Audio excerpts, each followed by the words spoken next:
Olá, eu sou Raul Justilores e estou aqui finalmente de volta com o meu podcast. Agora São Paulo nas Alturas é canal no YouTube e também podcast. Sempre falando da vida na cidade, da arquitetura, do urbanismo, da mobilidade, do verde, de como fazer as nossas cidades mais justas e mais vibrantes. Se você ainda não nos segue, por favor, se inscreva no canal no YouTube, ou no Spotify, ou na plataforma de sua preferência. E hoje, primeiro programa especialíssimo, eu recebo Guga Chakra, o despenteado correspondente internacional da Globo News, da Globo e do jornal O Globo, e meu amigo há mais de 20 anos. Afinal, temos que saber como Nova York está se virando nesse pós-pandemia e que lições podemos trazer para as metrópoles brasileiras. Querido Guga, bem-vindo a essa estreia do podcast do São Paulo nas Alturas, excepcionalmente com imagem, ainda que aqui a ideia seja áudio e ouvir o Guga, mas muita gente ia sentir falta e ia perguntar porque o Guga não apareceu. Então, eu fiz essa pegadinha contigo, nem deu para você se pentear, é uma maldade nossa. Mas bem-vindo, deixa eu já começar te perguntando, já que esse é um podcast sobre cidades. Muita gente previu no início da pandemia que seria ou o fim de Nova York, ou que Nova York sairia muito mudada depois da pandemia. Agora que uma boa parte da população está vacinada, o que de fato mudou, o que está igual, pelo que você caminha na cidade? Como Nova York saiu dessa? Raul, primeiro, obrigado pelo convite, uma honra estar no primeiro podcast de São Paulo nas Alturas. Olha, sobre Nova York, o que mudou? Eles encontraram uma solução urbanística fantástica para a questão dos restaurantes. Isso é o que mais chama atenção do que mudou em Nova York. Dos restaurantes nas calçadas e ali na rua, né, onde paravam os carros. Né? As vagas. Nas vagas dos carros, quer dizer. Então, os restaurantes tiveram autorização para ampliar, para colocarem as mesas tanto na calçada quanto na vaga dos carros. E, então, essa é a solução urbanística fantástica. E a arquitetônica varia de restaurante para restaurante. Há algumas soluções impressionantes que você olha e fala, nossa, que dá até vontade de você ir naquele restaurante, porque ficou legal, eles conseguem até isolar, você consegue às vezes ficar numa mesa bem isolado, assim, das outras mesas, mas ao mesmo tempo está tudo agregado, você vê aquele movimento de gente, outros não, só colocaram as mesas sem grandes soluções arquitetônicas, aí coloca ali a mesa do lado de fora e ponto final. Alguns só colocam lonas, outros não. Fizeram estruturas mesmo de madeira, muitas vezes, de vidro, e as pessoas estão na rua. Quer dizer, você vê muita gente, se você vê mais gente na rua do que antes por causa dessa solução urbanística dos restaurantes. Ganhou mais vida, assim como, de uma certa forma, como Paris, muitas vezes, que você vê mais aqueles cafés nas calçadas, só que Paris não tem tanta solução arquitetônica.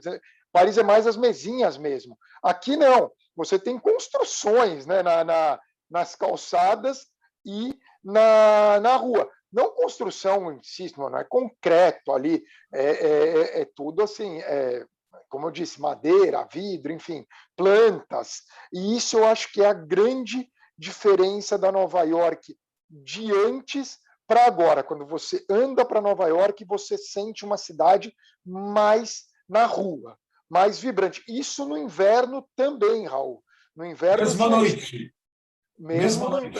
Mesmo no inverno, à noite está uma festa. Agora, alguns bairros sofreram mais. O Sorro, obviamente, por terem ruas são ruas mais espremidas, com aquelas calçadas menores. Eu até pego o exemplo de dois restaurantes da mesma rede, o Baltazar e o Pastis. O Baltazar fica no Sorro. O Baltazar sofreu bastante, porque o Baltazar não teve a opção ali, não tem espaço ali em frente ao Baltazar. Então, ele teve que continuar fechado. E no Sorro você não vê os restaurantes, porque não tem espaço. Agora, você pega o Village, aí já é totalmente diferente, porque o Village tem muito espaço. E o Pastis, que ainda fica ali, fica quase no Meatpacking, né? Não é no lugar que era no passado, mas eles reabriram ali. Então, e a rua do que fica o Pastis, eles fecharam a rua. Então, ali os restaurantes, tudo, eles pegam a rua inteira, a calçada, tudo, e aí é uma festa.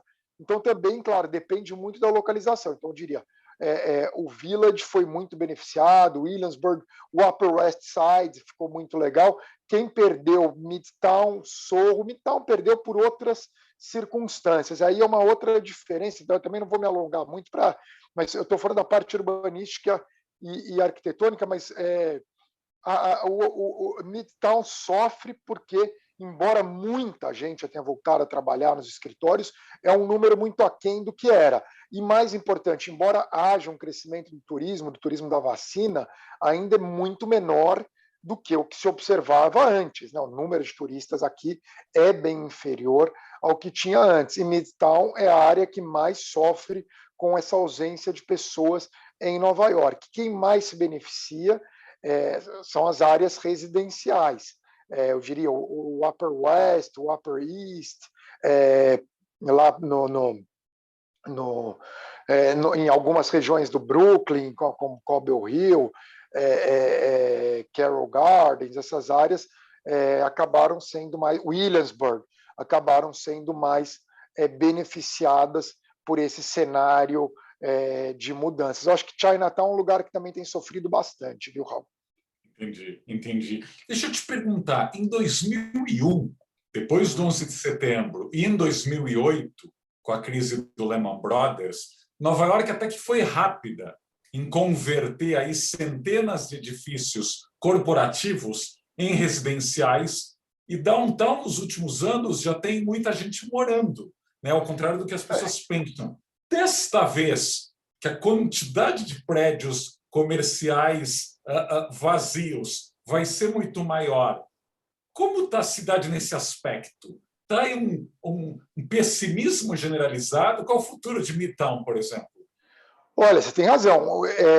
Aí, primeiro, começando por 2001, foi uma solução ali do Bloomberg de dar incentivos fiscais para quem fosse morar na região dali de Wall Street, e muitos prédios de bancos foram convertidos em prédios residenciais. Tem o Twain Exchange Place, é fantástico, um prédio maravilhoso, que era um prédio de banco, um prédio alto ali, e eles conseguiram converter, e virou uma região relativamente residencial. Hoje não tem muitos bancos mais lá, a maioria dos bancos. Já ocorria essa migração para Midtown e também para Stanford, no subúrbio, em Connecticut, mas virou uma área que muita gente sem filhos, né? Muitos solteiros e casais gostam de morar na região de Wall Street. Famílias não, porque ainda não tem escolas boas, nem públicas, nem privadas. Em 2008, esse processo também continuou com mais bancos saindo dali, o que restava ainda. Agora, há essa ideia de alguns prédios de Midtown também se converterem para residenciais, até porque já existe esse movimento de pessoas mudarem para essa região de Nova York, especialmente no Far West Side, como eles falam, né? Tanto com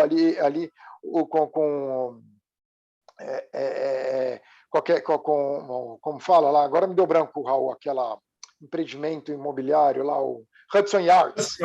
Hudson Yards, que é um pouquinho mais para baixo, está nas 30, mas ali nas 40, nas 50 tem muitos prédios que eles fizeram. Eu não gosto particularmente, extremamente longe do metrô, você está ali na 11, o metrô mais perto vai estar na 8, lembrando que não é que são 3 quarteirões, cada um desses quarteirões equivalem a 3 quarteirões e meio dos menores.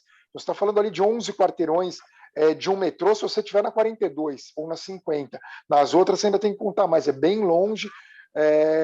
Eu acho assim, não tem um clima natural, de vizinhança natural, mas ali, se você começar a transformar os prédios, que daí a Midtown dos bancos é mais um pouco para o East, né? Ali ao redor da Grand Central Station. Então, ali eu acho que ali já é um lugar muito bom, que seria quase que uma extensão do Upper East Side, baixando um pouco do Upper East em direção a Midtown East. Ali eu acho que funcionaria melhor, até porque tem um visual melhor ali quando você desce pela Park Avenue, que até tem uns bancos ali para baixo, JP Morgan, esses daí. Uma outra transformação que teve também foram alguns hotéis que foram destinados para sem-teto durante a pandemia. Isso já está sendo revertido, eles estão sendo desalojados de novo, mas foi uma solução encontrada, porque daí a prefeitura pagava para os hotéis, ganhavam um dinheiro, os sem-tetos tinham ali um lugar para morar durante esse período de pandemia. Claro que houve muita reclamação de moradores dos bairros. Aqui no meu bairro, eu moro no Upper West. Teve gente que não gostou, teve gente que apoiou, enfim, variou muito. Claro. E agora, para onde eles vão?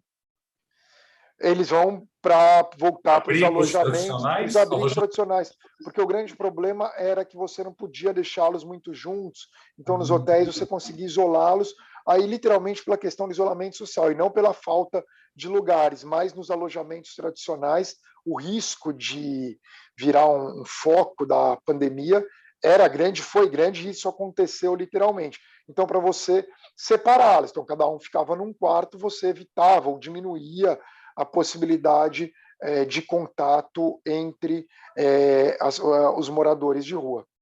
Sem-teto já estão vacinados, então? Se quiserem, porque, bom, em relação à vacinação, só se você não quiser, porque sobra lugar para se vacinar em Nova York.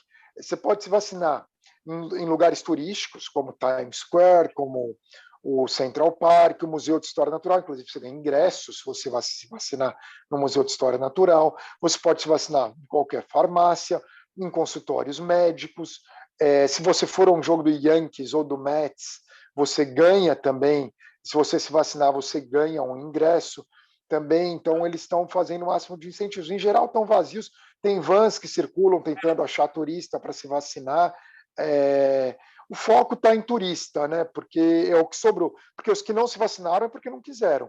E você tem a opção, né? Sempre de escolher a vacina também, né? Se é Pfizer, Moderna ou Johnson. Claro que turistas, Janssen, né? Que fala, né? Da Johnson Johnson.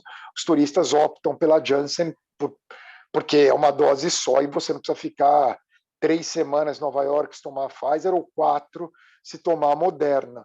Então você já resolve de uma vez. Muita gente tem optado, né? Por uma dose só, porque já se livra, né? Também não fica nesse limbo de 3, 4 semanas tendo que esperar a segunda, você já fica imunizado mais rapidamente.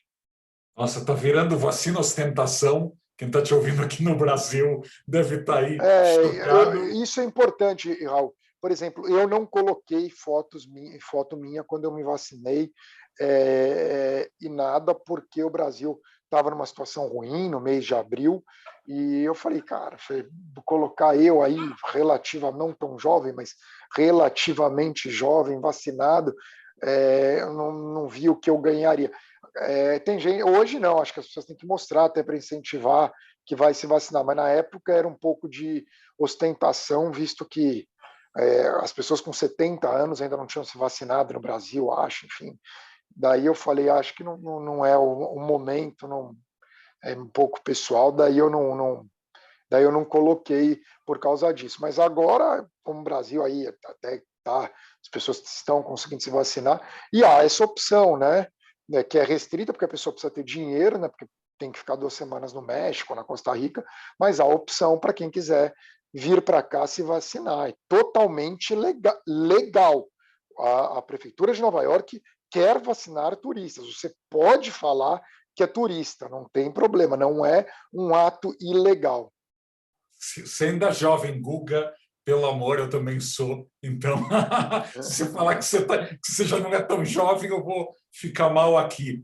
Mas deixa eu te perguntar sobre turistas. Para quem assistiu a série da Fran Lebowitz, né, na Netflix, ela demonstra que tem muito nova-iorquino que não tem ou não tinha muita paciência com tanto turista, e tanto turista andando devagar e com sacolas pela cidade. E agora, como é essa Nova York sem turistas ou com poucos turistas? Mudou muito a cidade? Há uma pressão para fazer com que, pelo amor de Deus, voltem agora fazer as pazes? Olha, Raul, eu não tenho nada contra turista, até porque eu sou turista quando viajo para outros lugares do mundo, a não ser São Paulo, é, que é minha cidade, obviamente, em São Paulo eu não sou turista, aqui também não, porque eu já moro há muitos anos.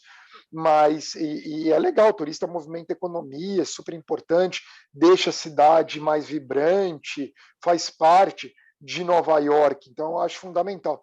A Fran Lebowitz, eu acho que ela é muito mal-humorada ali no, no documentário, ali no Netflix. É um Larry David, mas o Larry David tem, eu acho melhor quando ele sabe se autodepreciar, ele sabe que é chato, né? Um pouco mais. Ela não. E ela também vive muito bem em Nova York e reclama de coisas que ela não entende que, como tudo no mundo, a Nova York dos anos 70 era uma coisa, como todo no mundo, o mundo evolui, avança, né? É, é como aquelas Muita pessoas. saudade do Estúdio 54, talvez. Que é com aquelas pessoas que reclamam que Caraíva tem eletricidade agora. Eu fico pensando, os moradores de lá quando não tinham, né? O cara não podia nem, alguns remédios ali, você não podia nem conservar. Ela que é uma Nova York dos anos 70, que era charmosa, violenta, mas com enormes problemas, né? Não, violenta, com droga, com um monte de coisa. Nova York mudou realmente, hoje é mais careta um pouco, mas tem mil vantagens para isso, tem várias Nova Yorks. Eu vivi várias. A Nova York com filhos, a de hoje, com certeza, é muito melhor do que a dos anos 70. É uma das cidades mais fantásticas do mundo para ter filho. Então, eu acho que entra nisso daí. Eu acho que os turistas fazem falta, especialmente para Midtown, porque eles movimentam aquela economia.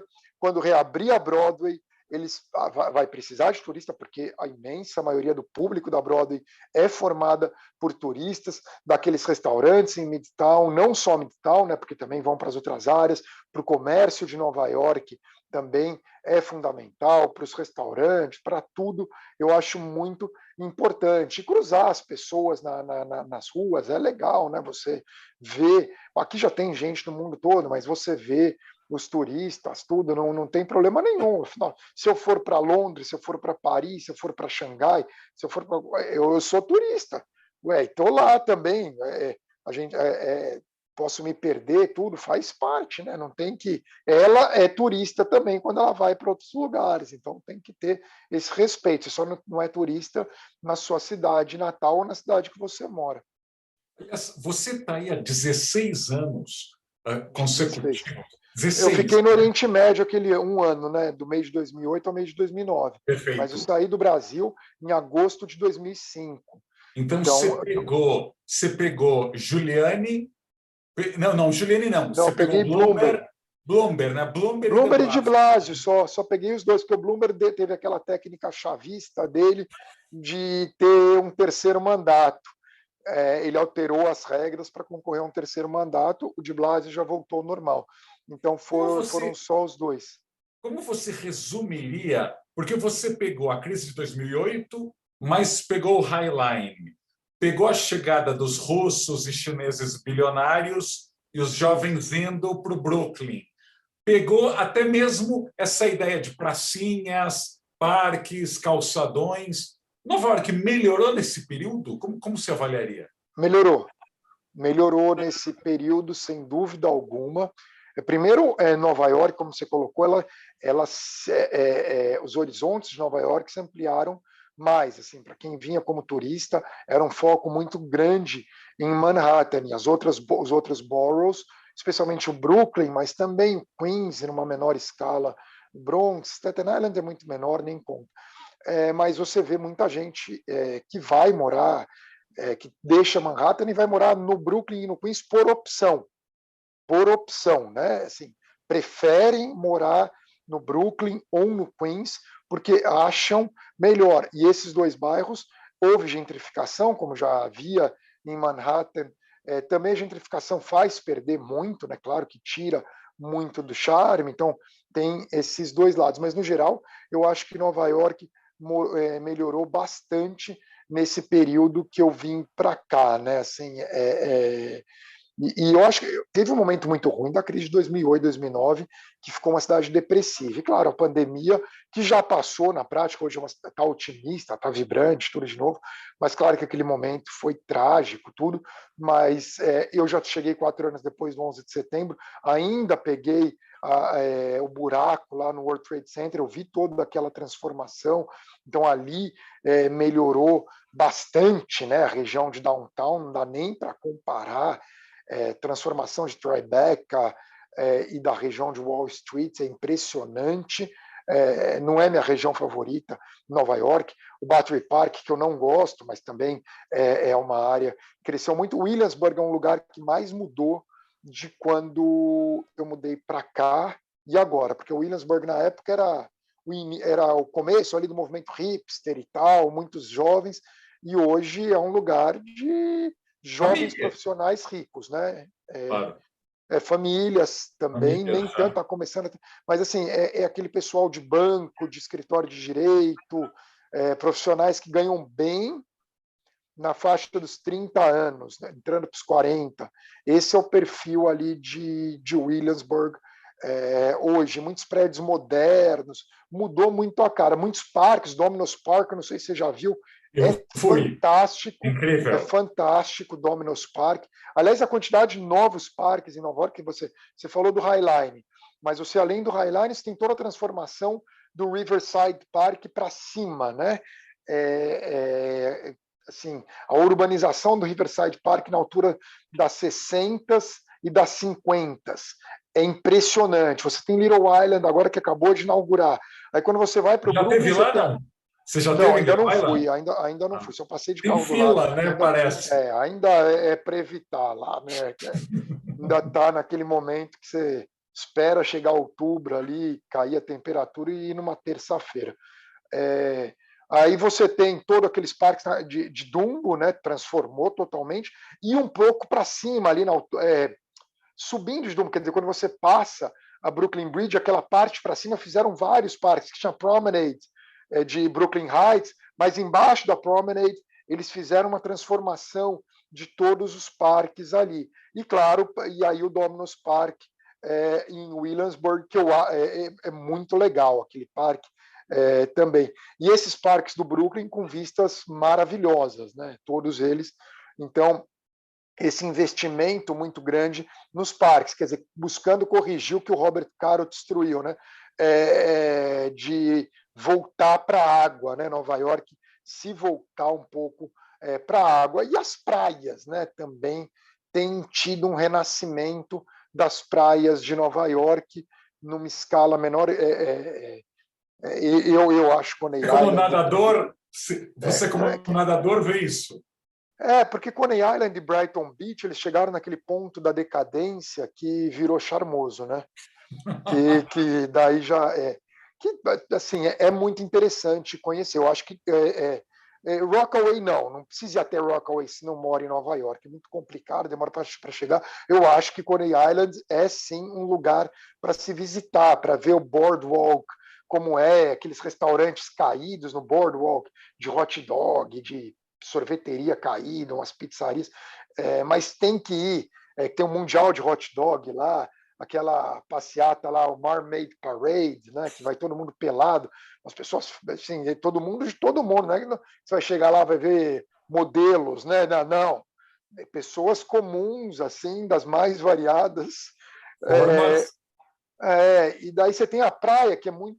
Que assim, de uma certa forma, quando você olha para a praia, não é tão diferente de Santa Mônica, a areia em si, tem o pier, tudo. Você tem o parque de diversões, o Luna Park, e daí você tem o mar, que o mar da Califórnia é muito mais bonito, do Pacífico e tal. Califórnia, né? Longe de querer. O mar de Coney Island é feio, cinza e sem onda. Mas, enfim, vale o passeio para ver as pessoas. E Brighton Beach, que é a continuação, que é a parte russa, bons restaurantes, vale a pena. É bem interessante Brighton Beach também. Que legal. Aliás, é bom lembrar para quem está ouvindo o Guga que boa parte desses parques nasceram como parcerias público-privadas. Então, Sim. Brooklyn Bridge Park, o Domino's, o Hunters, South Point e outros, você permitia que o mercado imobiliário fizesse prédios enormes, com essa vista no Dominos tem um incrível, prédio esquisitíssimo, né? Que eles fizeram enorme, com um enorme. buraco, uma coisa que eu não gosto particularmente. Eu acho aquele prédio lá. Aliás, eu acho que a gente tem que falar dos prédios ainda, Claro, aquelas coisas horrorosas lá do Central Park. Eu não gosto claro, daquilo lá. claro. E a vantagem aí é que esses prédios altos foram obrigados a bancar esses parques públicos à beira-rio, numa cidade que estava traumatizada pelo furacão Sandy, onde as Destruiu. margens literalmente foram Sim, alagadas, né? Então, em uma sim. década, é surpreendente que uma década depois do furacão, aliás, nem uma década, né, 9 anos, você já ocupou as margens de vários lados aí de Nova E que York. era lixão, né? Era lixão aquilo lá. Era lixão. Era lixo. Pier abandonado, armazém Tudo. abandonado. E era desvalorizado, tudo. E hoje não. Você vê, embora eu, insisto, não goste, você tem vários. Tem uma área ali. Eu morei ali perto no andar térreo de uma townhouse. Mudei agora, na 71. Mas que vai das 72 até as 50, quase até as 40. Que é uma sequência de prédio moderno, de prédios desses modernos. Alguns têm até o nome do Trump. Eu acho horrorosos. Mas tem uma Tem vários do sequência Trump ali. Tem que vários não do é do Trump. Trump, né? Eles compram o cara comprar o naming rights do Trump, você imagina, né? Se ainda fosse do Trump que colocou o nome dele, você perdoava. Não, os caras pagam o naming rights, quer dizer, imagina no teu condomínio tem uma taxa que vai para o Trump para você ter o naming rights do Tem Trump no letras teu prédio. douradas. É, Letras douradas na fachada. é, Não, é mas, sério. Agora, não, para a gente não dar azar e não falar do Trump aqui, queria te perguntar: o Seinfeld saiu em defesa de Nova York no ano sim, passado, quando sim. muita gente dizia, aliás, eu digo muita gente não, mas quando os muito bilionários diziam que não havia mais motivo de morar em Nova York, que todo mundo iria morar na Flórida. E nesse último ano aconteceram os movimentos tectônicos no país, né? O Elon Musk se mudando para Austin, muitas empresas da Califórnia se mudando ou para Miami ou para o Texas.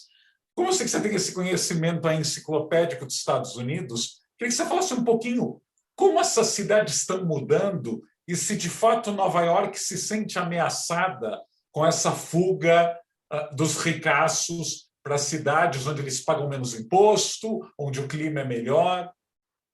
Olha, Raul, em primeiro lugar, tem uma questão, né, que a The Economist escreveu que eu achei fantástica.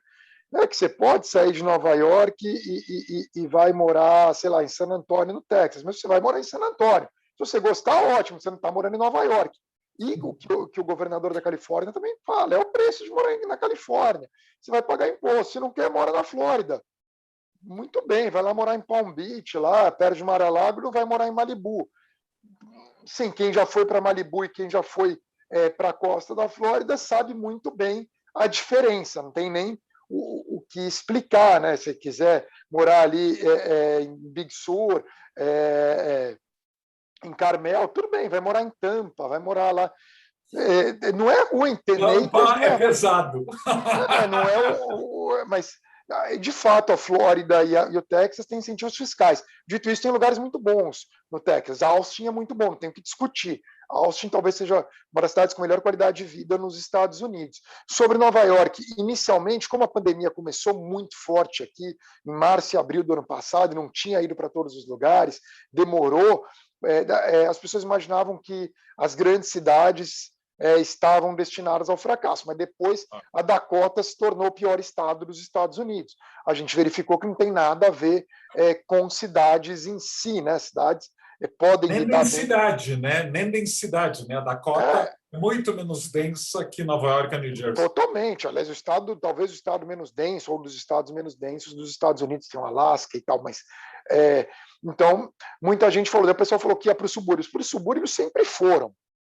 A pessoa, quando tem filhos, a gente sabe que culturalmente elas deixam a cidade para morar nos subúrbios próximos à cidade, porque tem escolas melhores e as casas são um pouco maiores, aquele sonho americano de subúrbio. Isso não é de hoje, é de muito tempo. E os subúrbios ao redor de Nova York, especialmente no estado de Nova York, em Connecticut, são caros, e continuaram caros e ficaram mais caros, porque também não dá para você, todo mundo que mora em Nova York, ir morar em Scarsdale, em Greenwich, não tem espaço, já não tem casa lá. Então, assim, já é caro para morar nesses lugares. Então, o que aconteceu é que aumentou o preço lá. Aqui caíram os preços inicialmente, mas já está recuperando tudo. Aliás, já passaram. Alguns lugares se valorizaram, já estão mais valorizados do que no período anterior à pandemia. Então, é muito rápido, porque virão outras pessoas. Tem jeito. Sempre tem quem venha, quem queira vir morar em Nova York, sempre vai ter quem queira morar em Londres, em Paris, enfim, sempre tem gente para esses lugares. E sempre tem gente querendo comprar imóvel nesses lugares, porque se tem crise aqui, você tem chinês, que foi o que aconteceu em 2008, a partir de 2008, que vieram os russos, os chineses, os brasileiros, muitos comprando imóveis como investimento aqui, e outras pessoas que aproveitaram, se mudaram para cá. E ter caído o preço um pouco inicialmente de aluguel, o aluguel ainda não subiu tanto. Também permite que certas pessoas possam voltar a morar em Nova York, sim, arrisquem, né, jovens, em vez de. Então, assim, no final não aconteceu. Sobre questões fiscais, sim, vai ter gente que prefere, e dá para entender isso, morar na Flórida para não pagar imposto estadual. Lá é um paraíso fiscal, não um paraíso fiscal total, porque você paga o imposto federal, mas você não vai pagar o estadual, que é alto em Nova York, realmente afeta muito o salário, tudo. Agora, você vai ter que morar lá. Houve sim um fluxo de alguma, porque também a gente está falando de uma cidade assim, na área metropolitana de Nova York deve ter 15 milhões de habitantes, enfim. Há um número de pessoas que foi morar em Miami, mas aí a gente está falando na casa dos milhares, talvez, né? Alguns milhares talvez tenham ido, né? Assim, que daí às vezes você conhece, 3, 4, tá ótimo, foram para lá. É uma cidade interessante, Miami, tem os problemas, furacão sendo o maior de todos eles, mas tirando o furacão, o clima é agradável. Agora, você não tem a mesma. Para quem tem filho, Nova York é melhor, as escolas de Nova York, especialmente as públicas, são melhores. Nova York é um pouco mais seguro que Miami, e para a área cultural, acho que nem precisamos nos aprofundar a diferença brutal entre uma e outra. Agora, tem gente que prefere aquele estilo de vida que é gostoso também, né? É legal também, estilo de vida de Miami também é diferente, mas tem lá suas qualidades. A gente falou de museus, de Broadway, né? Em Nova York, de alguma maneira, também é vítima do seu sucesso, como é Hong Kong, como é Tóquio, como é Londres. Se muita gente com muito dinheiro quer disputar por metro quadrado que tem aí limite, vai ficar mais caro e vai ser um problema aí para os jovens. Tem uma coisa interessante que você falou aí dessa fuga dos subúrbios. Tem um grande psicólogo social, o Jonathan Haidt, aliás, que mora em Nova York, né, professor da NYU, que brinca que hoje em dia a densidade das cidades quase que determina o voto. Ele diz que os lugares mais densos do país, seja em Alabama ou seja em Oregon, vota democrata. Democrata, exato. E os lugares, quanto mais baixa a densidade, seja o exúrbio, o subúrbio, a cidade rural, votam republicano. Votam republicano. Então, também tem algo aí que é interessante, ou seja, quem mora muito perto de outras pessoas acaba tendo uma visão de mundo bem diferente das pequenas. Você acaba ficando, primeiro, menos preconceituoso, né? Porque você convive com todo mundo e você vê mais a necessidade, muitas vezes, de presença do Estado, né? Porque você vê, no subúrbio, talvez, é claro que acaba sendo menos, você depende menos do Estado, naturalmente. Você tem tua casa ali com o teu terreno. Aqui não, você vai pegar transporte público o dia inteiro, sabe? Você começa a viver a questão da limpeza da cidade, da polícia, tudo isso tem um peso muito maior para quem mora na cidade, né, do que comparado a quem mora nos subúrbios. E essa coisa é diferente do Brasil, porque eu imagino que você também gosta de viajar pelo Google Maps, né, que é uma das maiores diversões para passar o tempo. E quando você vê o interior de São Paulo, você vê aquele monte de plantação, e aí as cidades, sejam cidades maiores, como São José do Rio Preto, Ribeirão Preto, Campinas, ou sejam cidadezinhas, né, aquelas cidadezinhas pequenas, mas concentrado, que tem ali os quarteirõezinhos, tudo. Aqui não. Eu, quando morei no intercâmbio na Carolina do Sul, eu morei em Chapin, né, que era uma cidadezinha na Carolina do Sul, próxima à Colômbia capital. Não tinha cidade Chapin, não existia. O que é? Você tinha ali uma rua, uma estrada ali, tipo a Rio Santos, né, mas sem a vegetação do lado, que daí uma hora você passava, era uma igreja, andava mais uns 2 quilômetros, tinha um bombeiro, aí daí tinha aqueles lugares horrorosos que eu odeio dos Estados Unidos, que tem o supermercado, tem a farmácia, tem daí uns 3 restaurantes lá. Strip mall, né? Essa coisa horrorosa, né? Horrorosa, horrorosa. Daí você tem aquilo lá, daí você tem a high school e aquilo. E aquilo, não tem a cidade, não tem uma praça, não tem, é aquilo. E é muito diferente do Brasil, onde você tem a cidade propriamente dita, né? Assim, você não tem tanto. Você tem os subúrbios artificiais construídos, Alphaville e tal, mas você não tem as cidades do interior do Brasil, são muito mais. São cidadezinhas pequenininhas, bonitinhas, charmosinhas, como cidadezinhas europeias, por exemplo, claro. Bom, no interior de São Paulo nem são mais pobres, né? Também tem. Não, e agora estão se mudando para os condomínios fechados, né? Então você vai a Ribeirão Preto. Rio Preto, que meu pai é de São José do Rio Preto, e Rio Preto teve essa transformação grande de todos os condomínios de casa. Aí também ficou meio estranho, né? Essa coisa assim, que até um pouco. Você sabe que eu sou fanático por clubes, né? Sim, e os clubes do interior sofreram muito com essa questão dos condomínios, né? Porque daí as pessoas não frequentam mais clubes. Bom, você que nasceu em Santos, você sabe ali que aquele trecho da ponta da praia era só de clubes, né? O Inter, o Vasco, o Clube de Regata Santista, tinha mais Saldanha. E o Saldanha. Desses daí fechou de vez. Não sei eu acho que dois, hein? Acho que dois viraram prédios. Acho que o Saldanha, que eu cheguei até já a jogar polo naquela piscina. O Inter, claro, é o mais sólido ali, né? O Clube 15 foi demolido, né? Lá em Santos. Então, você se conhecia? O Clube 15 eu não conheci, mas eu lembro esses clubes, os clubes ali na sequência, na ponta da praia ali, bom, enfim, só para lembrar dessa coisa da cultura ali das cidades do interior do Brasil, de São Paulo, né, especialmente. Claro. Cidade é ponto de encontro, e acho que tudo que você está descrevendo de Nova York, em comparação com as cidades pequenas americanas ou as brasileiras, é que Nova York tem esse grande encontro de culturas, de imigrantes, de cultura, de gente maluca, de gente muito empreendedora e por aí vai. Eu queria te levar aí para uma viagem atravessando o Mediterrâneo para a gente falar um pouquinho de Beirute, que eu só estive uma vez, uma semana só, foi muito pouco, mas que, aliás, é surpreendente que em São Paulo, que é uma cidade com uma presença sírio-libanesa tão grande, muita gente ainda não conhece Beirute ou tem medo de ir para Beirute. Você melhor que eu conta por que Beirute é tão fascinante. Eu acho porque lá resume o mundo, né? Assim, tem todas as qualidades ao extremo e todos os defeitos ao extremo, né? Então, não é perfeitinha, assim, você não está em Auckland, né? Escolhida a melhor cidade para viver do mundo. Vai para Auckland, bom, não, você chega em Beirute... Não é Genebra. Você chega em Beirute, você chega no caos, né? No filme do Guerra nas Estrelas, do Senhor dos Anéis ali. Você tem todos os tipos chegando em Beirute, você chega, aí você fala, não, você sai do aeroporto, sai de Hariri, você vai indo ali e fala, não, aqui é uma área xiita, né? Controlada pelo Hezbollah, a pessoa fica assim, né?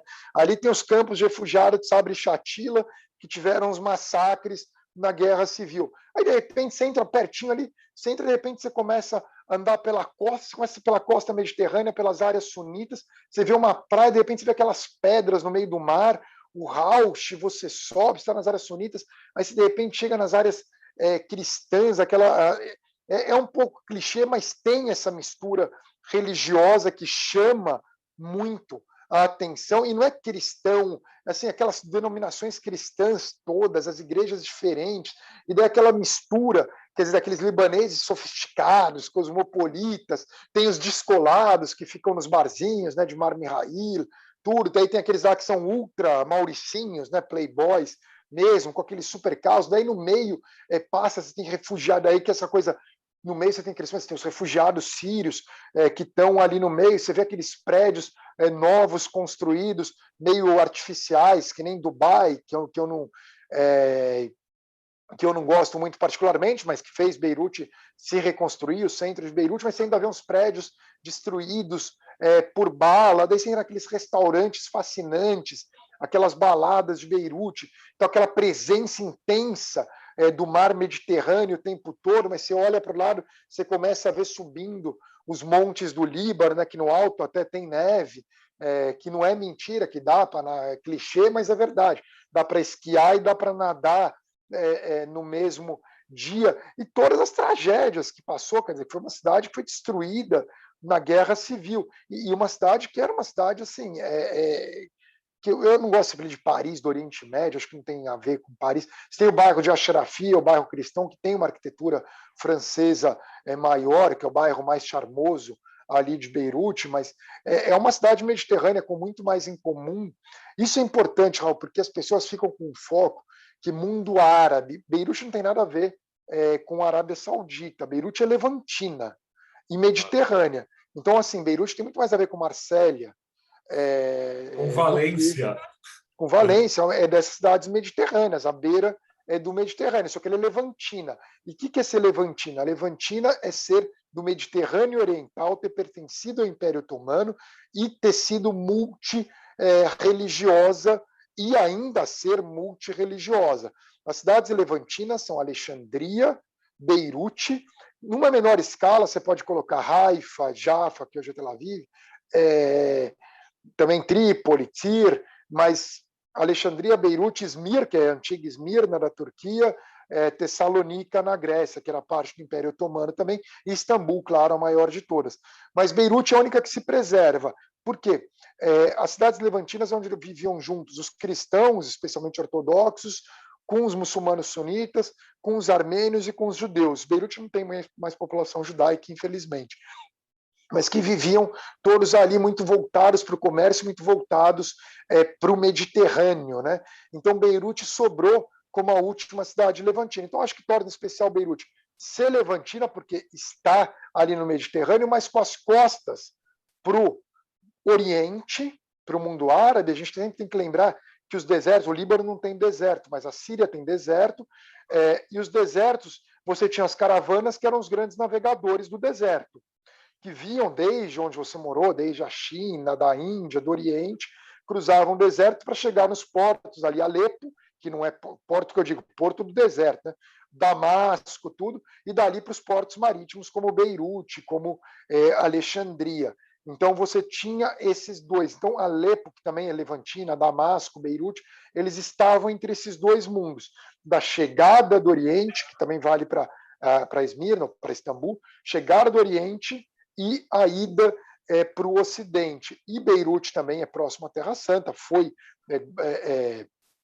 tem toda a influência religiosa. E antes mesmo, bem antes disso, foi fenício, já teve invasão persa, foi dos cruzados, foi bizantino, foi otomano, enfim, foi de vários impérios. E tudo isso deixa resquícios ali em Beirute. Falei muito aí, vamos para as perguntas, senão... Qual o papel da diáspora libanesa pelo mundo nessa constante reinvenção de Beirute? A impressão que eu tive é que se encontrava lá em Beirute com libanês mexicano, libanês francês, libanês... E assim, não cortam os laços. É gente que mora fora, mas que vai para o Líbano todo ano.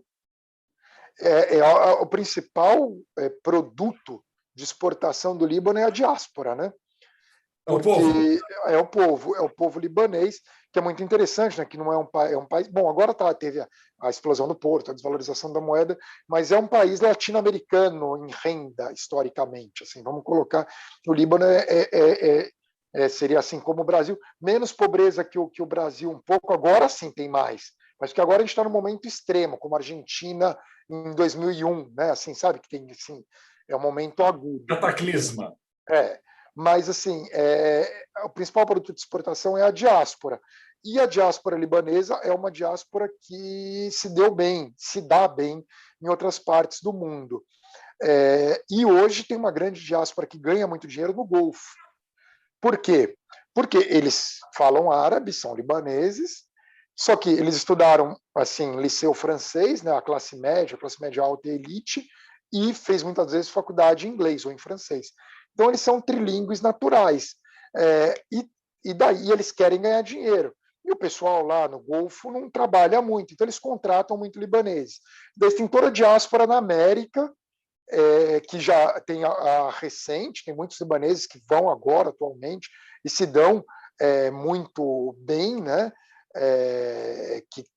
Tem gente que foi 10, 15 anos atrás e fez muito dinheiro no Brasil. Você tem na Austrália, tem na Nova Zelândia, África, especialmente a África Ocidental, West África, aqueles países, Gana, Nigéria, cheio de libaneses. Bom, o genro do Trump, né? Multimilionário libanês da Nigéria, Michael Boulos. Então você tem tudo isso daí. No Caribe tem muito também, aqui nos Estados Unidos, bastante. O governo Trump tinha muito libanês. Enfim, e acaba tendo toda essa coisa da diáspora. E alguns acabam se distanciando, mas muitos mantêm a conexão, porque gostam muito do Líbano. Então, o Carlos Ghosn, que seria Ghosn em árabe, né, mas fala Carlos Ghosn, ele voltou para o Líbano, Nassim Taleb tem esse apego ao Líbano, o Carlos Slim tem um apego grande ao Líbano também, muitos do Brasil também mantêm esse apego, então você acaba tendo essa conexão e mandam dinheiro para as famílias, tudo ajudando, porque não dá para ganhar dinheiro no Líbano, né? Assim, é muito difícil. Tem uma classe corrupta, política corrupta, tudo. É meio Rio de Janeiro nesse sentido. O Líbano, em termos políticos, é um Rio de Janeiro.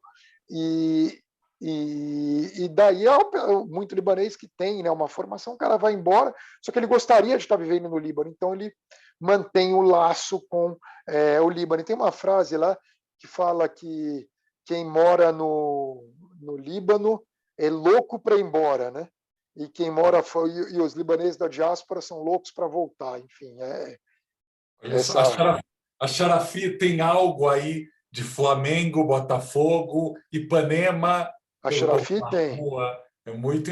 Agora, antes de terminar, queria te perguntar de Buenos Aires, porque nós nos conhecemos em Buenos Aires há mais de 21 anos, e acho que era a primeira vez que você era correspondente no exterior, né? Eu era mais novo que você, a Janaína, hein? Então eu era o mais novo ali, mas você pensar, né? Você era recém-chegado. Mas era você na Veja, o Ariel no Estadão, eu na Folha, a Janaína no Globo, a Cláudia Trevisan no Valor e a Márcia Carmo no Jornal do Brasil, se não me engano, éramos nós naquela época lá em Buenos Aires. Eu fiquei menos tempo do que você, mas sou apaixonado por Buenos Aires. Né? Eu falo, por que Buenos Aires te marcou tanto aí 20 anos depois? O que Buenos Aires tem de tão especial até hoje? Eu gosto do jeito dos argentinos, do povo argentino, eu gosto muito, que é uma decadência que eu me identifico um pouco com aquele estilo. Dá uma nostalgia, assim, talvez de uma São Paulo imaginária do passado, que talvez eu nem tenha vivido muito aquela coisa que o filme La Luna de Avellaneda, né, com Darim mostra, o Clube da Lua, aquela coisa, ou o Filho da Noiva, aquela... Eu gosto de andar ali os bairros de Buenos Aires, aquela coisa do bairro, sabe? Que tem cada bairro, Cabagito, San Telmo, sabe? Ricolete, você vai, enfim, você tem os bairros dali, daí o bairro tem o clube que tem o time de futebol, daí você tem aqueles cafés, os restaurantes, que você entra, aquelas conversas, né, com os argentinos, assim, sabe, que eles começam a falar, pero vos de onde sos, que tu acento, não sei, eu falo, eu sou de Brasil, de Brasil, não, que bueno, a mim me encanta Rivelinho, né, daí eu falo, Rivelinho é o Rivelino, né, claro. Daí eles falam, não, que Pelé não me gostava, sabe aquela coisa assim, que de repente eles tiram do além. que você começa a falar, na época ainda era no ano 2000, o Senna ainda marcava, e falava, a mim não gostava a Senna, né? Eles falavam, Fittipaldi, esse era um grande, não? Fittipaldi, aí você sabe, tipo, você fala, de onde que vem? Fala, de não pessoas de Brasil, que eu conosco a Búzios, os Canarieiras, aí fala de São Paulo, São Paulo, sim, eu conheci quando me fui a Madrid, no aeroporto, para mim pareceu bueno, muito industrial, e assim, sabe, uma coisa assim, e essa coisa assim, caída assim, Pré-Twitter eles tinham opinião sobre tudo, né?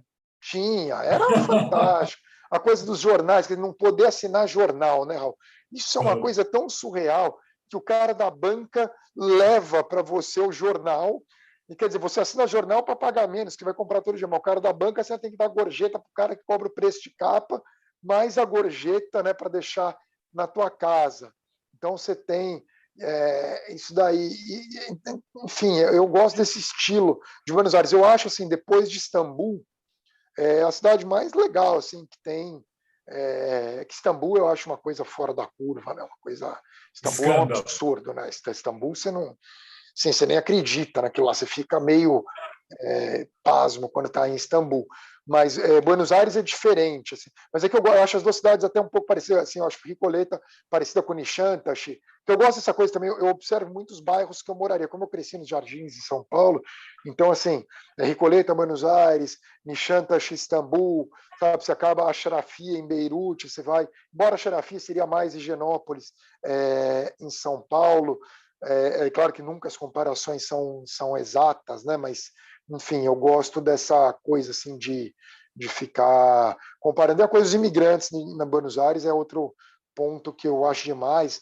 Os jogos de futebol, aquela coisa, eles têm uma coisa ainda que Uma talvez paixão, né? que me remonte, assim, eu cresci nos anos 80 em São Paulo, eu acho que me remonta um pouco à minha infância e adolescência de uma São Paulo que mudou completamente, né? Assim, São Paulo é outra. Eu sempre falo, eu tô aqui desde 2005, eu me assusto quando as pessoas usam Faria Lima como sinônimo do centro financeiro, quando para mim é e sempre será paulista.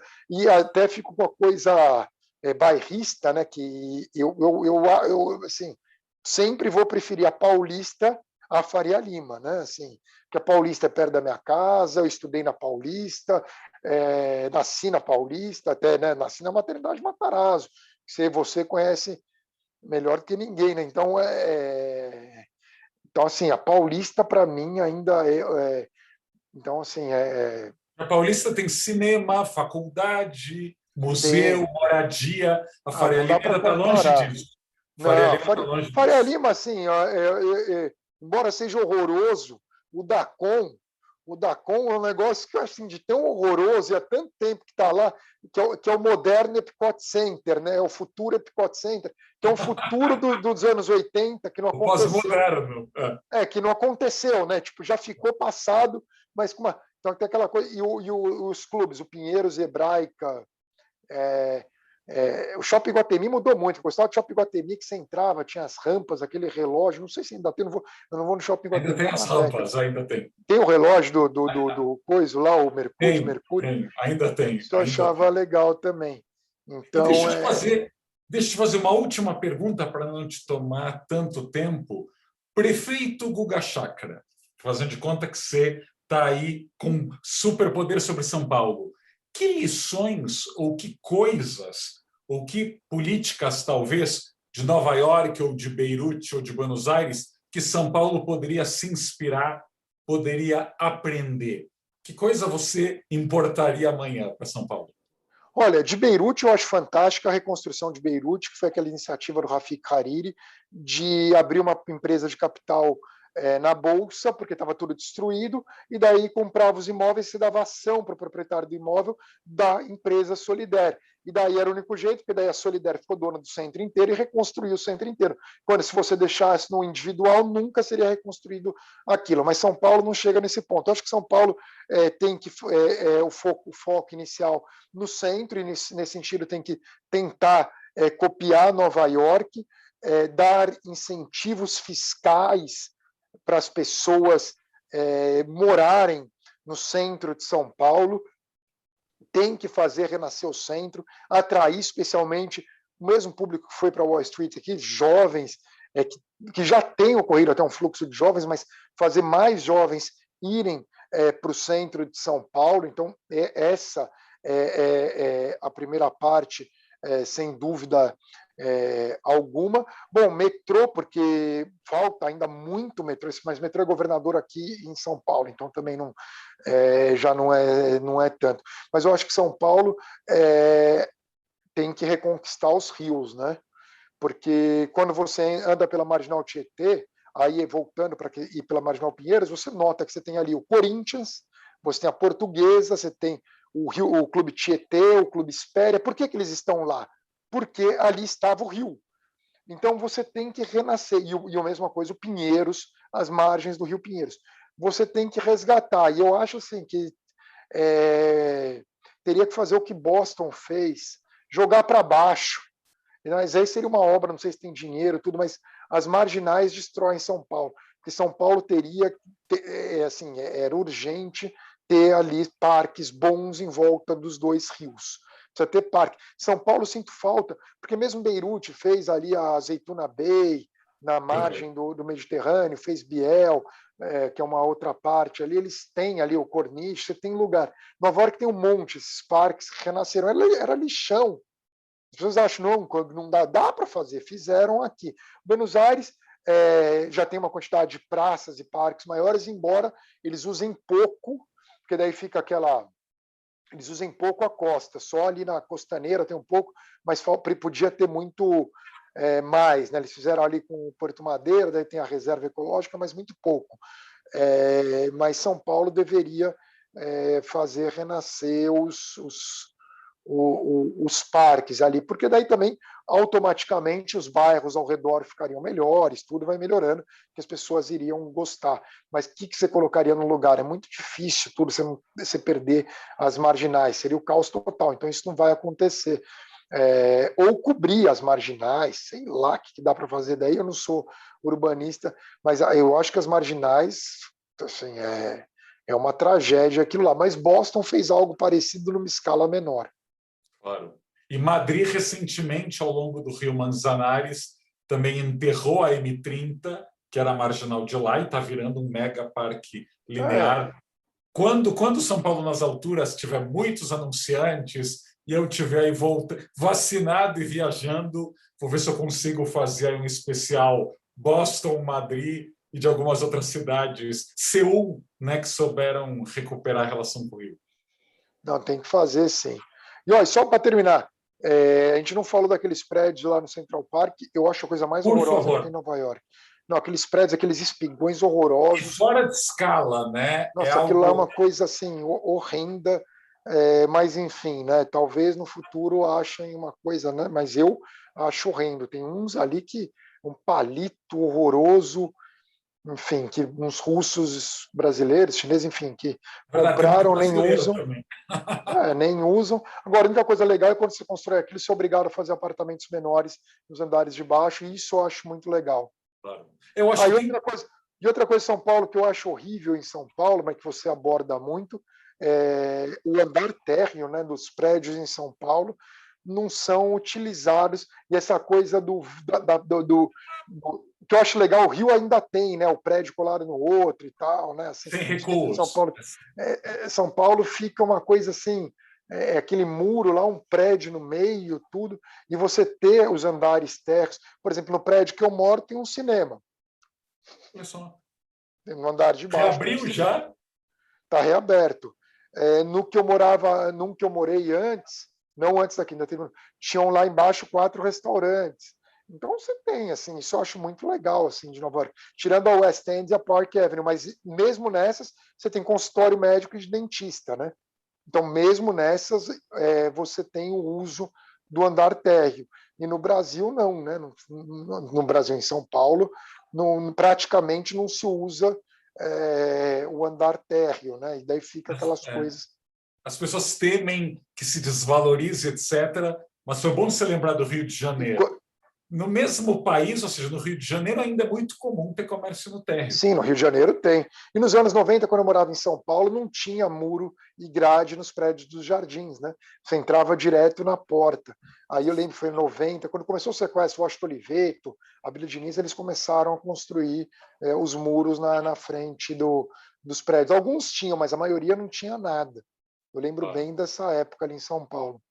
Não, ótimo, ótimo recado. Aliás, é bom que os paulistanos, quando voltem, possam voltar a viajar para Nova York com mais frequência. Percebam isso que você descreveu, os térreos, os prédios sem recursos, essa mistura de gente, imigrante, turista, que literalmente fazem aí um mix que dá um tempero, que Buenos Aires e Beirute também tem. Tá Mas, certo. muitíssimo obrigado, Obrigado Guga. você pelo convite, Raul. Uma honra ter participado. Por favor, até mais, hein? Abraço, Obrigado. Raul. Até mais. Tchau, tchau.